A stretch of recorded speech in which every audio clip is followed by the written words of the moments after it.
Doctor صاحب M Q M کے تحفظات وفاقی حکومت سے دور ہو گئے ہیں، بڑی پریس کانفرنس بھی ہوئی، آپ لوگوں نے علیحدگی کی دھمکیاں بھی دی گئیں، معاملات کہاں تک پہنچے؟ نہیں، میرے خیال میں چونکہ ہمیں انگیج کر لیا جاتا ہے اور ہم سے کہا جاتا ہے کہ بھائی کوئی ٹائم دے، بیٹھتے ہیں، ٹائم لائن بناتے ہیں، جو آپ کے ساتھ چیزیں طے ہوئی ہیں اس پر عمل کرتے ہیں، تو پھر ہم بھی تھوڑا سا بریک لگا دیتے ہیں، لیکن ہم اپنے موقف سے پیچھے نہیں ہٹے، چاہے وہ آئینی ترمیم 140 کی مقامی خود مختاری ہونی چاہیے، 140 شہروں کو با اختیار مؤثر باوسیلہ بنانا چاہیے، دوسرا گورنری سندھ کی گورنری پر ایم کیو ایم کا حق ہے اور ایم کیو ایم کو واپس ملنی چاہیے گورنرشپ، یہ ہمارا بالکل اٹل فیصلہ ہے، تیسرا جو ہے وہ ہمارے لاپتہ ساتھیوں کا، اور چوتھا اربن پیکیج، تاکہ سندھ کے جو شہروں کو بھی اتنے وسائل ملیں جتنا وہ ملکی خزانے میں جو ہے وہ ٹیکس دیتے ہیں، ریونیو دیتے ہیں، تو ان کے بھی آنسوؤں کو پہنچنے کی ضرورت ہے۔ ابھی کس لیول پہ آپ کو انگیج کیا گیا دوبارہ؟ وفاق نے کیا، وفاقی حکومت نے کیا ہے، مطلب ان کے وزراء نے کیا، وفاقی وزراء نے۔ یعنی فی الحال حکومت سے نکلنے وغیرہ کا کوئی ارادہ نہیں، ابھی آپ چلیں گے سر؟ بھائی جب تک وہ انگیج کریں گے ہمیں، جب تک ہماری بات کو سنیں گے اور ایک ٹائم لائن دیں گے اور کمیٹڈ رہیں گے کہ ہاں ان چیزوں پر عمل درآمد کرنا ہے، تو ہم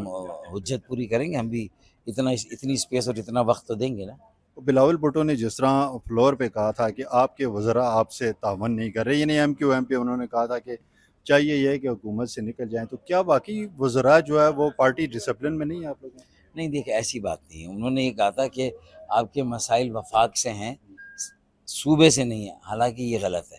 ہمارے بیشتر وسائل تو صوبے کی حکومت سے ہی ہے، وہاں کے وڈیروں جاگیرداروں سے ہیں، 18 سالوں سے وہی بلا شرکت غیر تمام وسائل اقتدار اختیار اور فیصلوں پر، اداروں پر، محکموں پر قابض ہے، زمینوں پر، سب چیزوں پہ وہ قابض ہیں،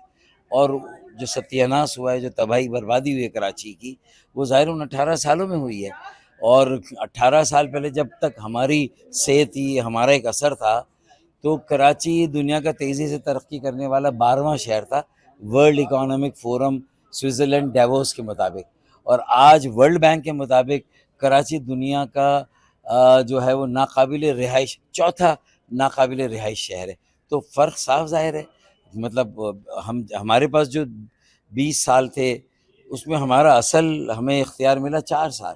جب مصطفیٰ کمال کی میئرشپ آئی، میری میئرشپ اور وزارت میں بھی کچھ اختیار تھا، ہم نے ڈیلیور کیا، لوگوں کو منصوبے دیے، 10 کروڑ گیلن پانی K2 میں نے دیا اضافی، 10 کروڑ گیلن یومی اضافی پانی مصطفیٰ کمال نے دیا، اس کے بعد تو پانی آیا نہیں، 14 سال پیپلز پارٹی سندھ حکومت بیٹھی رہی، ہم نے وفاق کو دیا، وابڈا کو دیا، اب جا کے جو ہے وہ دسمبر میں انشاءاللہ 26 کروڑ گیلن یومیہ اضافی پانی کراچی کو ملے گا ایم انشاءاللہ۔ کیو ایم کی تقسیم، دوبارہ تقسیم کے حوالے سے باتیں چل رہی ہیں، کتنی حقیقت ہے؟ کیا دھڑے بازی بندی ہو چکی ہے؟ میں نے کہا ایم کیو ایم تو یہ دعویٰ کرتے ہیں کہ بھائی باقی جماعتوں میں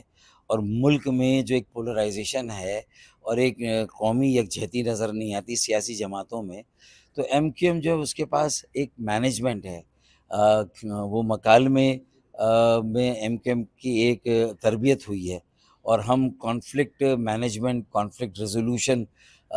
پرابلم اورینٹیڈ کی وجہ سولوشن اورینٹیڈ ہماری سوچ اور فکر ہے، تو ہم بڑے سے بڑے مسائل کو ایڈریس کر کے حل کر سکتے ہیں، دو زمین اور آسمان کے اختلاف رکھنے والے فریقین کو آپس میں بٹھا دے، ان کے درمیان جو مصالحت کرا دیں گے، جیسے امریکہ اور ایران کے درمیان پاکستان نے سفارت کاری کی، ہم بھی اپوزیشن اور حکومت کے درمیان بہترین جو ہے وہ مکالمہ کاری کر کے ہم ان کے مسائل حل کر سکتے ہیں۔ کہ یہ مکالمہ اپنی پارٹی میں کیوں نہیں کرتے؟ تو یہی تو میں کہہ رہا جب ہم باہر والوں کو آفر کر رہے ہیں تو آپ کیا سمجھتے ہیں کہ ہم اپنی پارٹی میں یہ نہیں کر سکتے؟ کچھ دنوں میں آپ دیکھیے گا کہ ہم اپنے مسائل کو کیسے حل کریں گے، اسی لیے میں کہتا ہوں کہ آپ ہماری پارٹی جوائن کریں تاکہ آپ بھی دیکھیں کہ اندر ہم کس طرح کام کرتے ہیں۔ یہ کس کو کہہ رہے ہیں جوائن کریں؟ سب کو کہہ رہا ہوں۔ اچھا، میں نے سمجھا کوئی مخصوص اشارہ ہے کس طرح؟ نہیں، میں سب کو کہہ رہا ہوں۔ Thank you.